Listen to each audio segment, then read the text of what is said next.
Out of the way, supply girl. Dylan Hayes's voice cut through the cold NATO morning as his shoulder slammed into the small woman with the battered backpack. Naomi Carter staggered, her scraped boots dragging against the concrete, but she didn't fall. She never did. With quiet defiance, she steadied herself, the reflex of someone who had spent her whole life being pushed aside. The courtyard exploded with laughter, that cruel kind that tastes of blood and weakness. To them, she wasn't a soldier. She was a joke. A janitor who had wandered into a battlefield. "Who let the cleaning crew in?" Chloe Reed sneered, her perfect ponytail swinging like a whip. Her eyes scanned Naomi's torn shirt and worn-out boots. "This isn't charity, sweetheart." Naomi said nothing. Her silence, sharper than any insult, only fueled their ridicule, but that silence, in less than 20 minutes, would detonate like a grenade. Because when the fabric tore and her hidden mark was revealed, every smirking cadet, even Major Strickland himself, would choke on their laughter. For burned into her skin was a symbol long erased from history, a mark that was never meant to return. A mark that would rewrite everything. If this story of hidden identity and military justice has you hooked, smash that like button and subscribe. Because what happens to Naomi Carter in the next few minutes will prove a chilling truth. The most dangerous person in the room is always the one everyone underestimates. Now, let's return to the training yard, where everything was seconds away from changing forever. Naomi Carter's arrival hadn't inspired awe. She pulled up in a dented pickup that looked older than some of the recruits. The paint was chipped, the tires wore layers of dried mud, and when she stepped out, nothing about her screamed, "Elite." Her jeans sagged with wrinkles. Her windbreaker was a faded army green that had lost its fight with the sun, and her sneakers let dew soak straight to her socks. Nobody looking at her would have guessed she came from one of the richest families in the country. Raised behind gates and marble walls, Naomi wore none of that privilege on her skin. No labels, no polished nails, no airs, just plain features, plain clothes, and a backpack that clung on by a single strap. Even her boots looked borrowed from a homeless vet. But it wasn't just her appearance that unsettled the yard. It was her stillness. While the other cadets strutted like peacocks, fueled by ego and privilege, Naomi simply stood, hands tucked in her pockets, watching, like she was waiting for a signal only she would hear. Day one was designed as a gauntlet. Major Strickland, head instructor, and a wall of muscle carved from stone, prowled the yard with the predatory eyes of a wolf. His voice carried like gunfire. "You!" he barked, jabbing a finger at Naomi. "What's your deal? Supply staff take a wrong turn?" Laughter rippled. Chloe Reed leaned toward her neighbor, her voice sharp enough for Naomi to hear. "Gender quota, right? Diversity pick?" Naomi's gaze never wavered. "Cadet, sir." Her voice was calm, flat as still water. Strickland snorted and waved her off like an annoying insect. "Get in line. Don't drag us down." The mess hall that evening was a battlefield of egos. Voices clashed, each recruit trying to outdo the other with stories of glory. Naomi sat alone in the corner, her tray balanced quietly. Ryan Park, all buzz-cut arrogance, spotted her and swaggered over, dropping his tray with a deliberate crash. "Lost girl," he announced, loud enough for everyone to hear. "This isn't a soup kitchen. You sure you're not here to wash dishes?" Laughter exploded. Naomi paused, fork midair, then replied evenly, "I'm eating." Ryan leaned close, smirk razor sharp. "Eat fast. You're taking space real soldiers need." He flicked her tray. Mashed potatoes splattered across her shirt. Phones came out, screens glowing, ready to immortalize the humiliation. But Naomi only dabbed the mess with a napkin and took another bite. Calm. Methodical. Like nothing had happened. That silence cut deeper than any insult. The next morning's PT was designed to break them. Push-ups until arms trembled, sprints that scorched lungs, burpees in the dirt under a merciless sun. Naomi kept her breathing even, her pace steady, even as her frayed laces slipped loose again and again. Dylan Hayes jogged alongside, his grin sharp. "Yo, thrift store!" he barked loud enough for all to hear. "Shoes giving out, or is that just you?"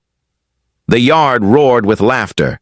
Naomi knelt, tied her laces with precise fingers, and stood. Dylan slammed his shoulder into her, sending her crashing to the mud. The pack howled. "What's that, Carter? Cleaning duty? Or you just our new punching bag?"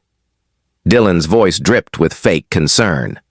Naomi rose, wiped her palms on her pants, and kept running. Not a word. The laughter trailed her, but it couldn't touch her silence. At break, Naomi sat quietly on a bench, peeling a granola bar. Chloe approached with her entourage, arms crossed. "Naomi, right? Where are you even from? Win a contest to be here?" Giggles erupted behind her. Naomi took a bite, chewed, swallowed. "I applied." Flat, matter of fact. Chloe leaned in, venom sweet in her smile. "But why? You don't exactly scream elite soldier. I mean, look at you." She waved at Naomi's plain hair and dirt-streaked shirt. Naomi leaned forward just enough to make Chloe flinch. "I'm here to train, not to make you feel better about yourself." Chloe's face flushed. Whatever. Weirdo. The navigation drill was chaos. Maps, compasses, and a strict time limit across jagged ridges. Naomi moved alone, silent as her compass needle. Jason Vega, hungry for Dylan's spotlight, spotted her under an oak tree. "Hey, Dora the Explorer," he jeered. "Lost already?" He lunged forward, snatching her map. "Let's see how you manage without this." He tore it in half, pieces fluttering into the wind. His crew howled. Naomi's eyes tracked the scraps, then shifted to Jason, her face unreadable. "Hope you know your way back." She walked on, pace unchanged. His laughter faltered.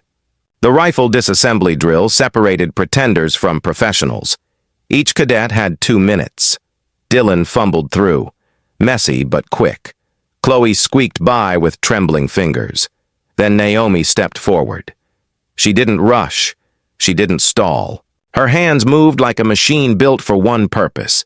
Pin out, bolt clear, parts lined in perfect order. 52 seconds. Flawless. Master Sergeant Doyle stared at the timer, then at Naomi, then back again as though it were broken. "Carter," he muttered, his voice low. "Where'd you learn that?" Naomi simply wiped her hands. "Practice." The screen replayed her every move in slow motion. A lieutenant leaned close to Doyle, whispering, "Hands don't shake. That's Special Forces steady." Dylan scoffed. "So she can clean a gun. Big deal. Doesn't mean she can fight." But from the shadows, Sofia Alvarez quietly slid Naomi a spare map. "You'll need this," she whispered. Naomi nodded once, the first act of kindness she'd received. A flicker passed her eyes. Whispers began to ripple. Who was she? How could someone dressed like a vagrant move with precision that made seasoned instructors pause? Naomi gave them nothing. She just retied her broken laces in silence. "Tragic backstory, huh?" Chloe whispered to Dylan. "Poor kid chasing relevance." Dylan laughed harshly. "She's nobody." Naomi's fingers stilled, then tied the knot tighter. The equipment shed offered fresh humiliation. Quartermaster Holt looked Naomi over with disdain. "What's this, hobo convention? No gear for civilians, sweetheart." He tossed her a vest 2 sizes too large. Snickers erupted. Naomi caught it, adjusted it with swift knots outside, turning it into a perfect fit. The terrain run was brutal, 10 miles of hell. Naomi's ankle twisted after Chloe's deliberate shove. Strickland barked. "Broke formation. Squad loses points." Dylan's anger boiled. "Nice one, Carter. Real team player." Naomi said nothing. Limp and all, she ran. Afterward, Strickland pointed, 5 extra laps. She completed every one, silent, gasping for air. Chloe tossed an empty bottle at her. Hydrate with air. Naomi crushed it in her hand and moved on. That night's combat simulation brought chaos. Flares, mud, shouted orders. Brandon Cole yanked Naomi's rope free, mocking. Oops. Guess you're not cut out for this. She reset it, calm, precise. He smeared dirt on her hands. Keep trying, princess. Naomi's voice was quiet, lethal. You done? He blinked. She finished faster than anyone. Later, when Brandon's barrier collapsed and cost his squad points, Sophia allowed herself a small smile. Naomi never looked his way. Back in the barracks, Naomi pulled a worn photograph from her bag. Her younger self beside a man in a black tactical jacket. His face blurred, his stance radiating power and danger. Her finger traced the edge before she tucked it away at the sound of footsteps. Dylan passed by, towel slung over his shoulder. Sleep tight, Carter. Tomorrow's the range. Try not to embarrass yourself more. Naomi lay back on her bunk, eyes open long after lights out. The shooting exam was no ordinary test. 5 shots, 400 meters, no second chances. For everyone else, it was a test. For Naomi Carter, it was the beginning. Dylan Hayes, once the golden boy of the academy, was done. Within 72 hours of his humiliating defeat against Naomi, he was dragged before a full military review board. His attack on a classified operative was deemed not just reckless, but disgraceful. His badge of honor was stripped, his future in special forces crushed. He left the base with a dishonorable mark that would follow him forever. The Hayes family name, once spoken with respect in military circles, became a whispered warning about arrogance and blind assumptions. Chloe Reed's downfall was louder and crueler. The video of her mocking Naomi, filmed by her own friends, went viral within hours of Naomi's true identity being revealed. Sponsors abandoned her instantly. A defense contractor that had paraded Chloe as their future face of leadership released a cold statement. Her actions are incompatible with our values. Overnight, her fan-filled accounts turned into war zones of hate and ridicule. By the end of the week, Chloe had deleted everything, but screenshots never die. Her once envied face became a meme for failure, her name a punchline in military forums worldwide. Ryan Park suffered in silence, reassigned to the most grueling jobs on base, scrubbing latrines, kitchen duty, hauling gear in the desert sun. His protests only earned the same cold reply.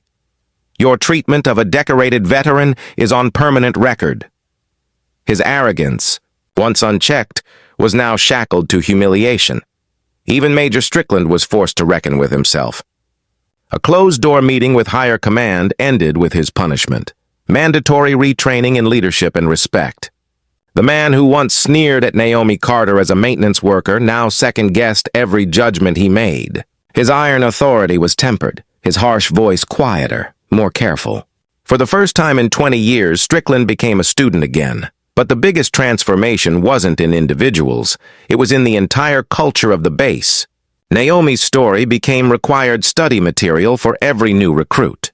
The footage of her victory, her tattoo, her revelation as Ghost Viper's final student, it all became a legend. New cadets learned fast, laugh at appearances, and it may be the last mistake you ever make. Training manuals were rewritten. Respect was no longer optional. Not everyone fell, though. Sophia Alvarez, who had shown Naomi kindness when no one else did, rose in the shadows Naomi left behind. Command noticed her compassion, her ability to see beyond surface judgments. She was pushed into advanced training, paired with mentors who recognized in her the seeds of leadership others had overlooked. Sophia became proof that kindness could be a weapon of its own. 3 weeks later, during the final review of the training cycle, the base's top brass gathered. Naomi's name inevitably came up. A junior officer, new to the program and ignorant of the full truth, smirked as he asked, "If she was so great, why did she disappear? Doesn't sound like leadership material to me." Colonel Patterson leaned forward, his gaze burning through the man. His voice dropped to a deadly quiet. "Carter's file is classified above your clearance level. But know this. She's the only person who could run this base blindfolded, half asleep, and still beat you on your best day." He pulled a sealed envelope from his briefcase, stamped with the Black Viper emblem. He slid it across the table. "Her evaluations, from Ghost Viper himself. Read them, and then tell me who lacks leadership." The officer's hands trembled as he opened the file. Line by line, his face drained of color. By the time he finished, he sat in stunned silence, never speaking another word that day. Meanwhile, Naomi and General Thomas Reed had vanished. Some whispered they were training elite operatives in the mountains of Montana. Others claimed to have spotted them overseas, embedded in units that didn't officially exist. But on base, reminders of her lingered. A young recruit named Sam discovered a creased photograph under an old bunk. Naomi standing beside a man with his face blurred out. "Who was she really?" Sam asked. Sophia Alvarez, visiting from her new program, studied the photo and said softly, "She was exactly who she needed to be." The real question is, will we recognize someone like her the next time? That photograph became a talisman, passed from cadet to cadet, proof that legends can look ordinary until the moment they choose to reveal themselves. 6 months later, the ripples still hadn't stopped. The defense contractor that dropped Chloe never recovered its stock value, permanently scarred by its public betrayal of Naomi. Dylan Hayes' discharge became a cautionary tale in officer training about respect and humility. Even the base itself became a pilgrimage site. Soldiers came to see the range where Naomi fired her 5 flawless shots, the hall where she turned humiliation into dominance, the courtyard where Colonel Patterson saluted her as an equal. But Naomi Carter herself had become a ghost. Rumors spread of a small woman appearing at training facilities across the world, correcting soldiers' stances, demonstrating techniques no one had seen before, and then vanishing before anyone could confirm it was her. When asked about his wife's whereabouts, General Reed would only smile and deflect. But those close to him saw it, the peace in his eyes, the satisfaction of a man who knew his partner was not only alive, but still shaping the world in silence. Her legend spread beyond military circles, spilling into social media under hashtags like Quiet Strength and Don't Judge the Book. The viral story of the underestimated woman who shattered the elite inspired millions. Yet for those who were there, the memory wasn't about hashtags. It was about that moment when a torn shirt revealed a tattoo and flipped their entire world upside down. Years later, veterans told their children the story of Naomi Carter, not as a tale of revenge, but as a warning. The most dangerous person in the room is usually the one nobody notices. The base, forever changed, carried her imprint. Cadets whispered about the empty table in the mess hall, the spot on the range where Dylan collapsed, the ground where Patterson saluted her. These became monuments, not to war, but to humility, to strength that doesn't need to announce itself. But Naomi's story wasn't over. 8 months after she left, in a hidden safe house miles away, an encrypted phone rang. Naomi answered. The voice on the other end said only 2 words. Code Phoenix. Her grip tightened. Phoenix was supposed to have died with Ghost Viper. If it was back, so was everything she had tried to bury. "I thought Phoenix was terminated," she said. "So did we," the voice replied. "But the target survived, and he knows about you." Naomi's eyes met Reed's across the room. Their peace was over. Within hours, another call came, this one from Agent Sarah Chen, Defense Intelligence Agency. 3 deep-cover operatives gone missing in Eastern Europe. Their final message, 1 word. Viper. The past wasn't just resurfacing. It was coming for her. Naomi moved silently through their cabin, pulling hidden weapons from compartments, strapping on gear she'd hoped to never touch again. Reed watched as the softness she had found in civilian life dissolved piece by piece, replaced by the cold steel of Ghost Viper's protege. The world thought Naomi Carter had vanished. In truth, she was only waiting for the moment she was needed most. Sometimes, the heroes who save the world aren't the ones on posters or medals. Sometimes it's the quiet woman everyone underestimated, the one whose strength is invisible until the second it's unleashed. And Naomi Carter was about to unleash hers again. Their earlier confidence had vanished like smoke. Chloe Reed went first, her blonde ponytail snapping in the wind. 2 shots missed completely. Her face turned chalk white as she stepped away from the line. Dylan Hayes cursed under his breath when he barely managed 4 hits, knowing one miss might ruin his golden boy reputation. Then it was Naomi Carter's turn. Chloe leaned to the cadet beside her, her whisper dripping with venom. Loud enough to carry, bet she can't even hold that rifle right. The rifles for this drill weren't ordinary. They were high-tech beasts built for professionals. Laser rangefinders, ballistic computers, ammunition designed for surgical precision. But Naomi ignored all of it. She moved like a machine, quiet, efficient, controlled. No wind tests, no scope tweaks. She just aimed, breathed, fired. 5 shots, 5 dead center hits. Perfect, effortless. The range fell into a silence so deep it buzzed in everyone's ears. The officer blinked at the screen, then at Naomi, then back again as if he couldn't trust his own eyes. "Carter!" he finally called out, his voice cracking. "Perfect score!" From the observation deck, Colonel Patterson leaned forward, steel-gray eyes narrowing. Ribbons gleamed across his chest, but his hands gripped the railing with sudden urgency. "Who trained her?" he whispered. His aide stammered, "No record, sir. But that trigger discipline, that's not civilian." Dylan scoffed loudly, rolling his eyes. "Lucky shots. Let's see her handle something that actually matters."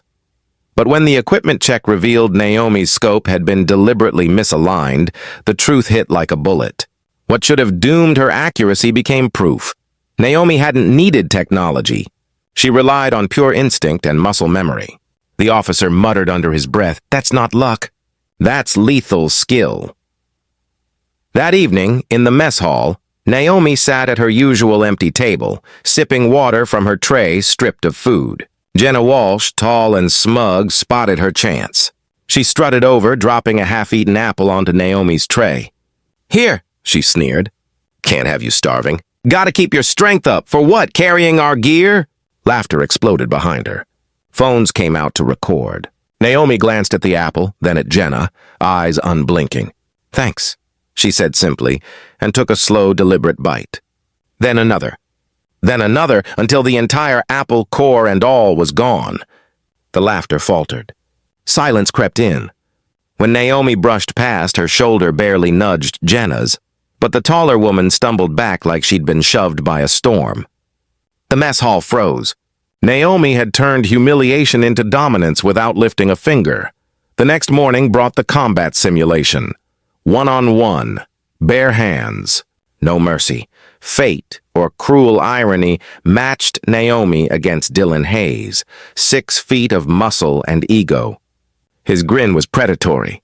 Before the whistle even blew, he lunged, slamming her against the padded wall with such force her shirt ripped across her shoulder. For the first time, Naomi looked small, vulnerable. The squad roared with cruel laughter. Chloe's phone was already recording.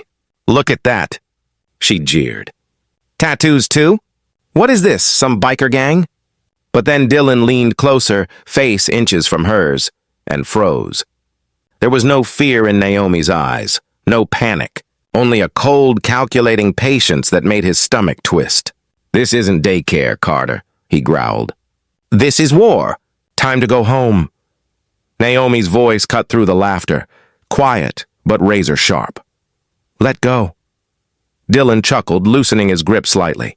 That mistake changed everything. The torn shirt slipped lower, and the entire yard went silent. Inked across Naomi's shoulder was a tattoo so dark it looked alive. A coiled viper wrapped around a shattered skull, fangs dripping venom. It wasn't art, it was a warning. Phones dropped. Jaws clenched. Even Dylan's grip faltered. Chloe's voice trembled. "What? What is that supposed to mean?" Colonel Patterson's face drained of color. He stepped forward, his voice trembling between awe and fear. "Who gave you the right to wear that mark?" The instructors froze mid-step. Every cadet held their breath. Naomi straightened, her voice calm but commanding. "I didn't ask for it. Ghost Viper gave it to me. I trained under him for 6 years. The words ripped through the bass like an explosion. Ghost Viper, the mythical trainer whispered about in classified files, the man who forged assassins from shadows, wasn't a story. He was real. And Naomi was his only student. Colonel Patterson snapped into a salute, his voice cracking. No one bears that mark unless they're his final apprentice. Dylan stumbled back pale as a corpse. Chloe's phone slipped from her hands, clattering on the floor. Ryan Park muttered, looking sick. This can't be real. But Naomi proved it was. Dylan's pride demanded a fight. He swung wild, fists like hammers, but Naomi moved like water, untouchable. She let him exhaust himself, studying him, waiting. When the moment came, she slipped inside his guard, coiling her arms around his neck. 8 seconds later, Dylan collapsed unconscious, the crowd too stunned to breathe. No punches, no flashy moves, just surgical precision. Major Strickland stepped forward, his voice thundering. Effective immediately. Naomi Carter is an honorary instructor. You will learn from her. You will respect her. You will obey her orders. The cadets parted as she walked off, head high, torn shirt clutched closed. Fear had replaced laughter. Respect had replaced scorn. By nightfall, whispers of Naomi's past spread across the base like wildfire. The next day's live fire drill tested her as a leader. Naomi's squad included Chloe Reed, who ignored her hand signals and triggered a trap that sabotaged the entire run. Strickland barked at Naomi, furious. Your team is a disaster! Chloe smirked, whispering to Ryan Park, Told you she's useless. Ink doesn't make a leader. Naomi didn't argue. She simply stated, Reed broke formation. Strickland checked the drone footage. Chloe's defiance was caught in crystal clarity. Punishment was swift, 50 points docked. A week of latrine duty. The squad's laughter died. Chloe's face turned ashen. Something shifted after that. Even Major Strickland, once dismissive, now paused in briefings to ask Naomi's opinion. He gave her respect he'd never shown another cadet in 20 years, because he recognized the truth. Her experience dwarfed his own. 2 days later, as Naomi cleaned her gear alone, a young officer approached nervously. Ma'am, someone's here to see you, she frowned. Who? He swallowed hard. I can't say. He's at the gate.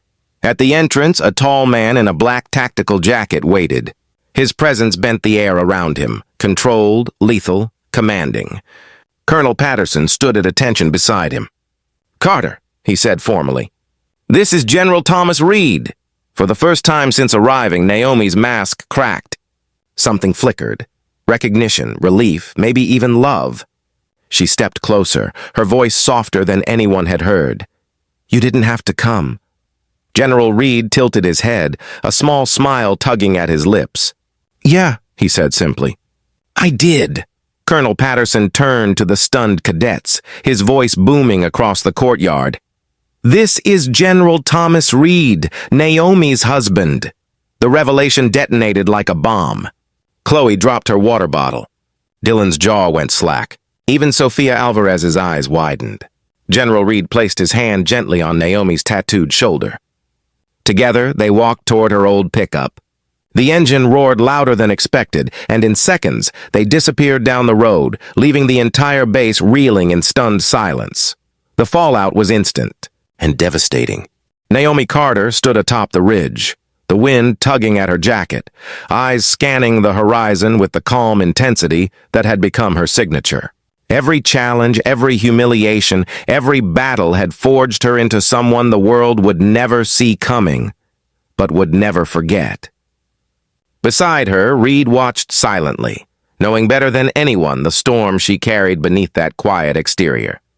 Naomi's fingers brushed the edge of her tattoo, a reminder of lessons learned, battles won, and the shadow she commanded. The world below remained unaware, safe in ignorance, for the most dangerous person is the one who walks in silence, watches, and acts only when the moment is perfect.